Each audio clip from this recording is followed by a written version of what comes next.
Fala galera, tudo bem? Aqui é Fernando Melo para mais uma aula de língua portuguesa. Hoje eu vou dar sequência ao estudo sobre as classes de palavras e vou falar sobre o verbo. Olha que assunto tão importante. Então deixe seu like aqui, se inscreva no canal e vem comigo. Então, o que é o verbo? Verbo é a palavra que se flexiona em número, pessoa, tempo, modo e voz. Tudo isso ao mesmo tempo, ou seja, é a palavra flexionável em diversos aspectos simultâneos. Bom, hoje eu vou falar sobre quase todas essas flexões. Só não vou falar sobre a flexão de voz, porque eu já tenho um vídeo aqui no canal falando sobre isso. Voz ativa, passiva e reflexiva.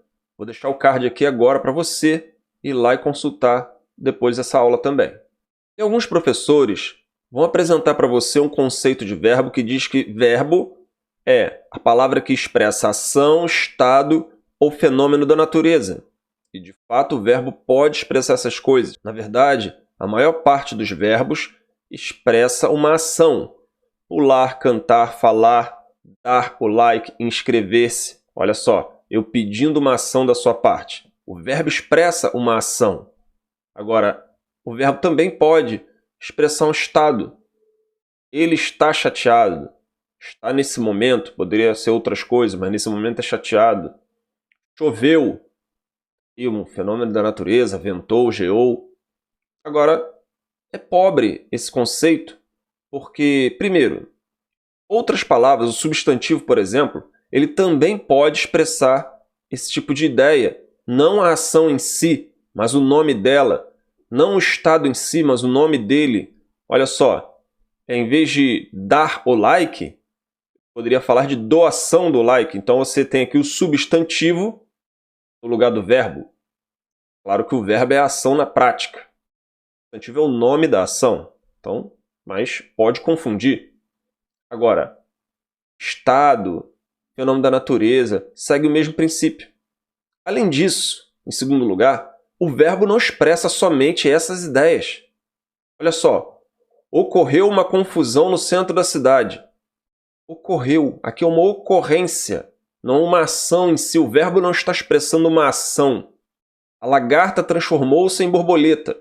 Também não é uma ação em si, é um processo de transformação. Você veja que o verbo ele expressa muitas outras coisas e outros processos mais que eu não mencionei aqui. Esse conceito de verbo é o que expressa ação, estado ou fenômeno da natureza é bem pobre. Por isso, vamos nos fixar no que realmente distingue o verbo, aquilo que realmente destaca o verbo das outras palavras, as suas flexões. Conforme eu mencionei, o verbo pode se flexionar em pessoa, número, tempo, modo e voz.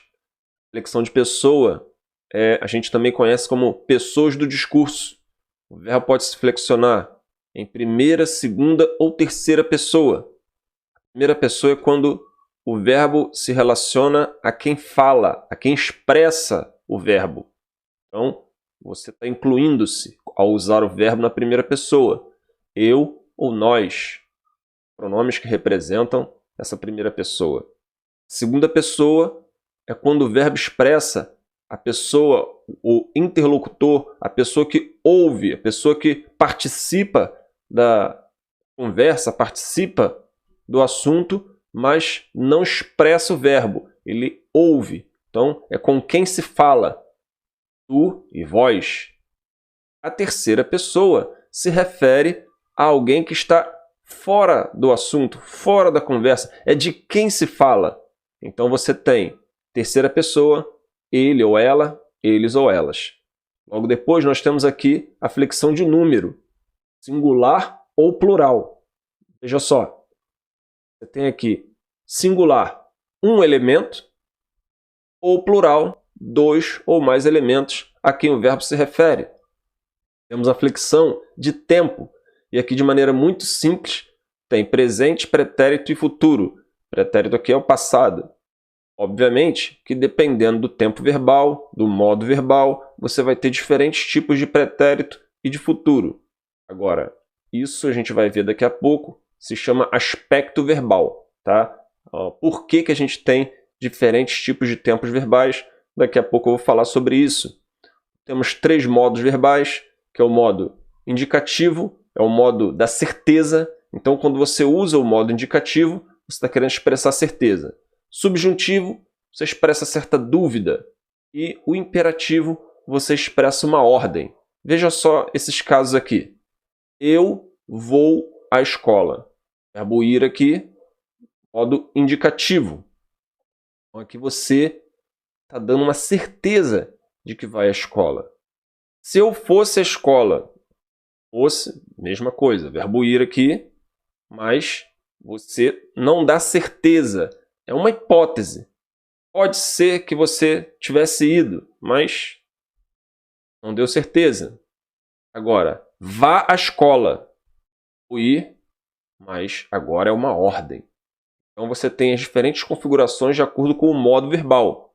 É o mesmo verbo, verbo ir, mas, ora, você apresenta uma certeza quanto à ação, ora, uma dúvida, por fim, uma ordem relativa a essa ação. Como eu disse, eu não vou comentar muito aqui a voz, né? A flexão de voz. De novo, olha o card, vai lá no vídeo, assiste para completar essa aula aqui também. E retomando aqui, o indicativo é o modo da certeza. Esse modo verbal tem 6 tempos. O primeiro deles é o presente. O presente representa o momento da fala, o agora, o acontecimento do momento.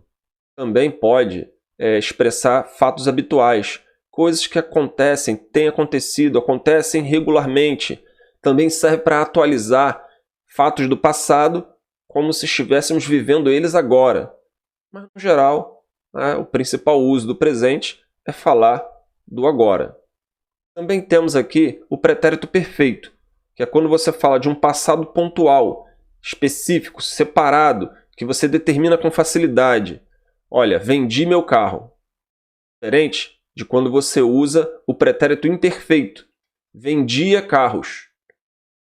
Isso significa que durante algum tempo você vendia esses carros. Era um trabalho que você fazia regularmente no passado, mas não dá para separar um momento específico em que você fez isso. Foi um tempo em que você fazia isso com regularidade.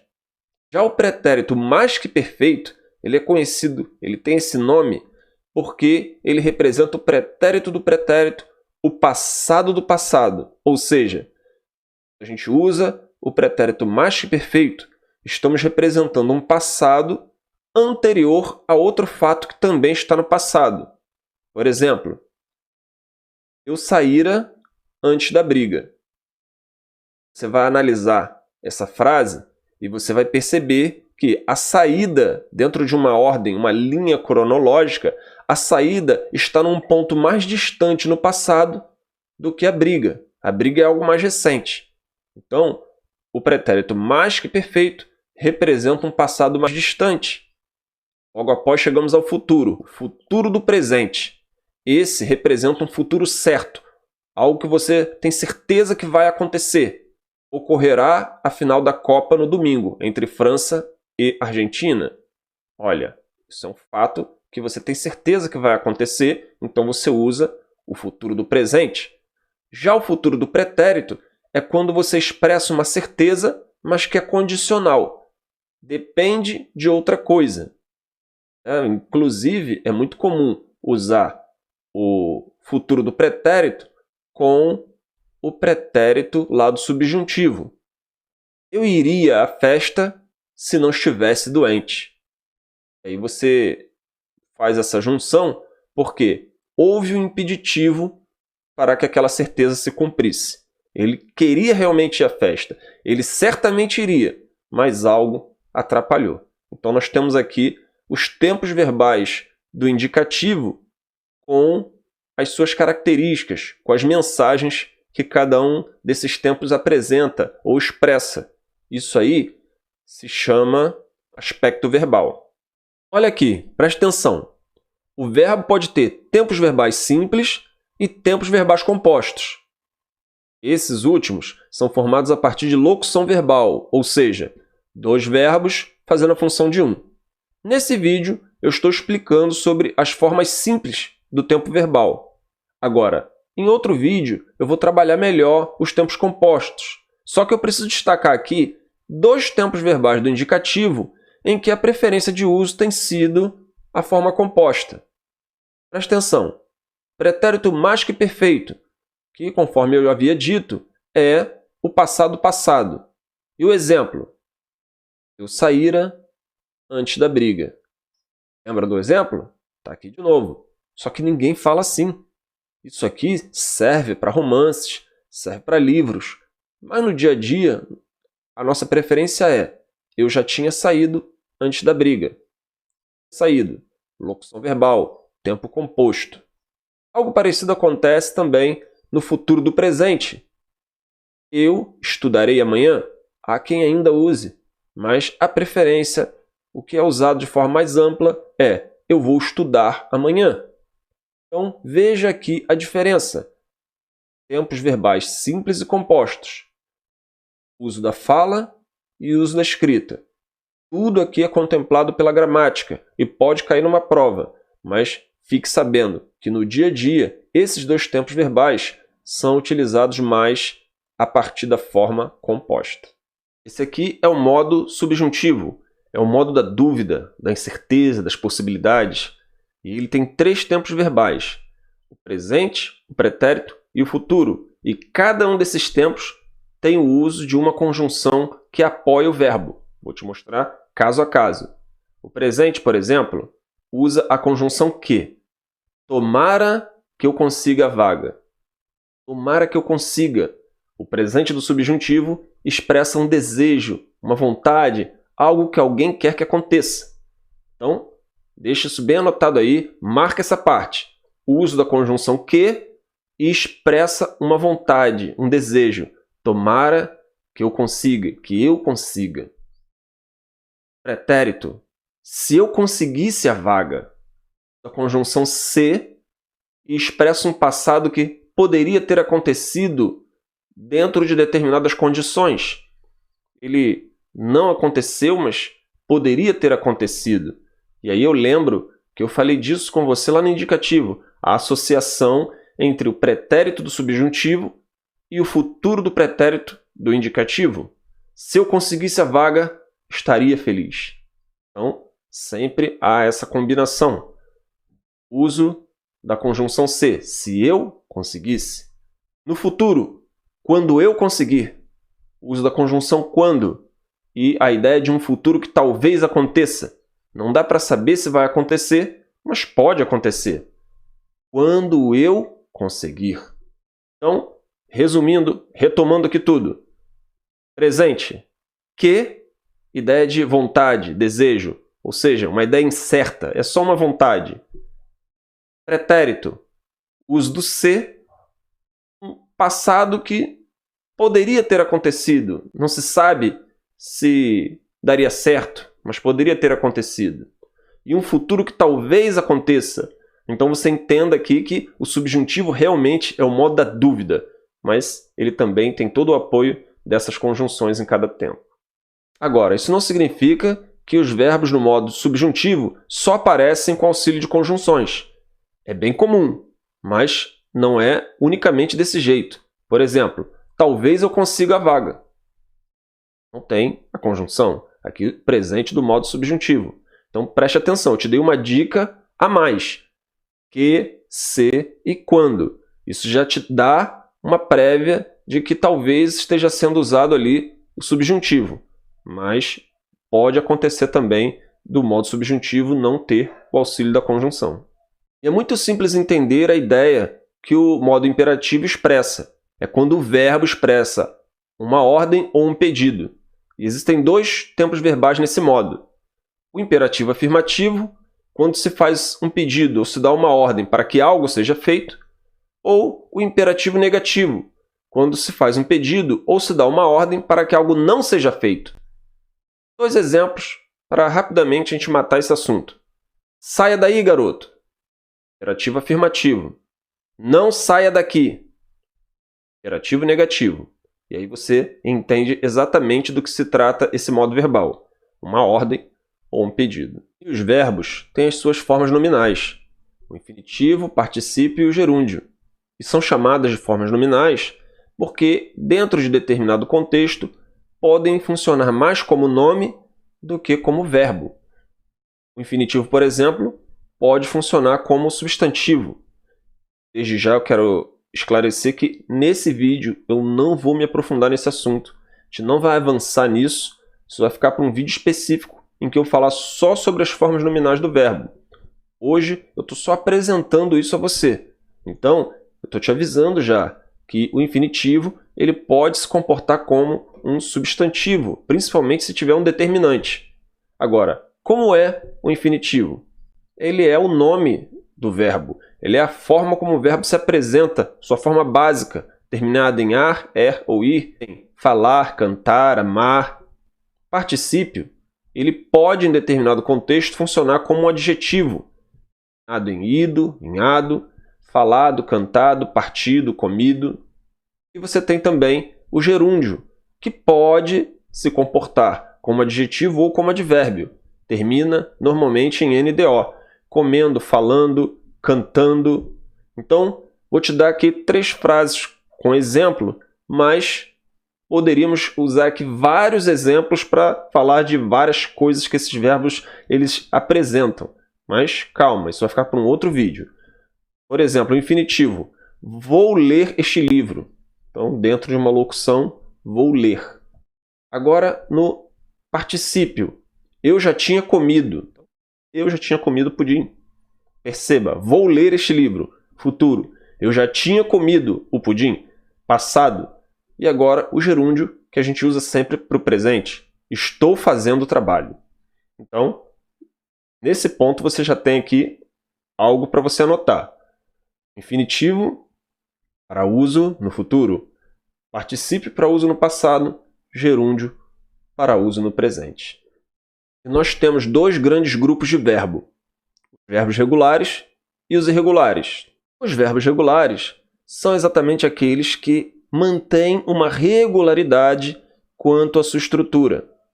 Vou te explicar isso aqui, mas adianto que não vou aprofundar demais esse assunto, porque isso aqui vai ser alvo de um outro vídeo. Precisamos de uma outra aula para falar sobre formação e estrutura de palavras.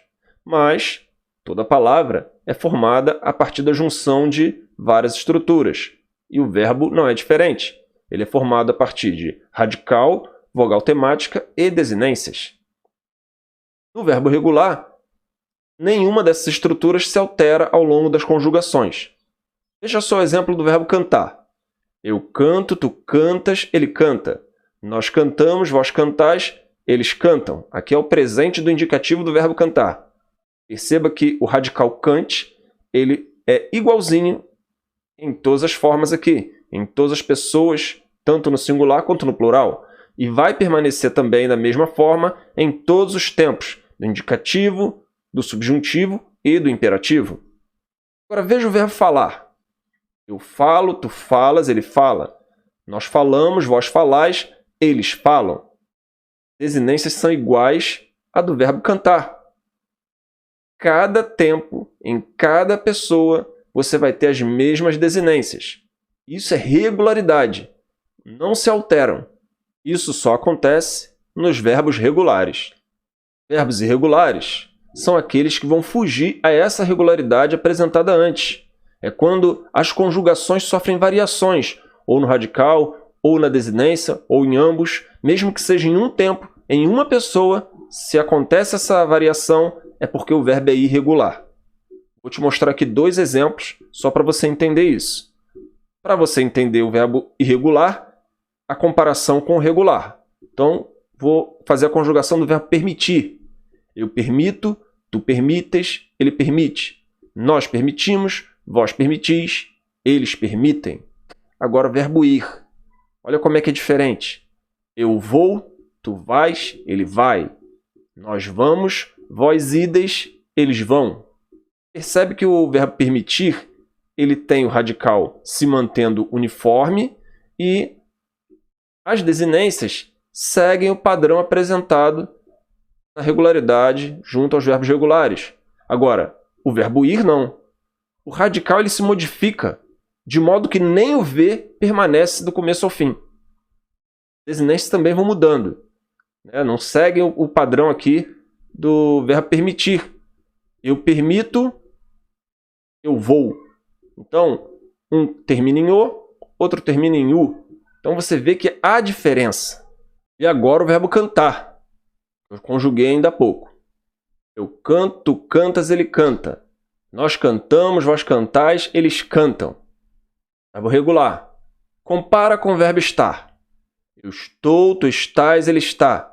Nós estamos, vós estáis, eles estão. Perceba que o verbo estar mantém um radical definido aqui no presente. As desinências são parecidas com as desinências do verbo cantar, mas na primeira pessoa do singular há uma variação. Eu canto, eu estou. Término em o, término em ou. Esse tipo de mudança faz o verbo ser considerado um verbo irregular. Eu tenho falado para você, ao longo desse vídeo, sobre verbos terminados em ar, verbos terminados em ir. Por que isso? Porque temos 3 conjugações verbais. A primeira conjugação é a dos verbos terminados em ar. Cantar, falar, andar, pular, chutar. Temos a segunda conjugação, cujos verbos terminam em er. Vender, comer, perder, vencer. E temos verbos da terceira conjugação terminados em ir. Fugir, admitir, permitir, ir, destruir. Então, primeira, segunda e terceira conjugação. E o verbo por? O por é considerado um verbo de segunda conjugação, pois, na sua construção histórica, ele veio de um verbo oriundo da segunda conjugação, terminado em er, poer. Historicamente, esse foi retirado, verbo por. Mas a gente não tem a quarta conjugação. O verbo por é de segunda conjugação. Aqui eu tenho os tempos verbais do modo indicativo nas 3 conjugações. Verbo estudar, primeira conjugação, vender, segunda conjugação, e partir, terceira conjugação. Não adianta eu ficar lendo tudo isso aqui é para você tirar um print e para você perceber que, como aqui a gente tem o paradigma da conjugação dos verbos regulares, sempre os radicais vão se manter inalteráveis e as desinências vão seguir o tempo verbal. Então aqui, em vermelho, tem as desinências, você só muda o radical conforme o verbo que você vai conjugar e você mantém essas desinências e aí você vai ter corretamente a conjugação verbal. A mesma coisa com os tempos do subjuntivo, o presente, pretérito imperfeito e futuro. Eu ainda coloquei aqui as conjunções para te lembrar que elas podem apoiar esses verbos. Mesma coisa com o modo imperativo, tanto afirmativo quanto negativo. Por fim, as formas nominais. Dá para você tirar print aqui de cada tela para você estudar. Eu espero que você tenha gostado dessa aula. Verbo é um assunto bem amplo e que exige bastante no estudo, mas eu quero também trazer a continuação porque faltou coisa. E se você quer dar continuidade e aprender o que faltou nesse conteúdo, deixa aqui o seu like, se inscreva no canal, porque você vai estar realmente me mostrando que você quer continuar estudando esse assunto. Beleza? Sucesso para você!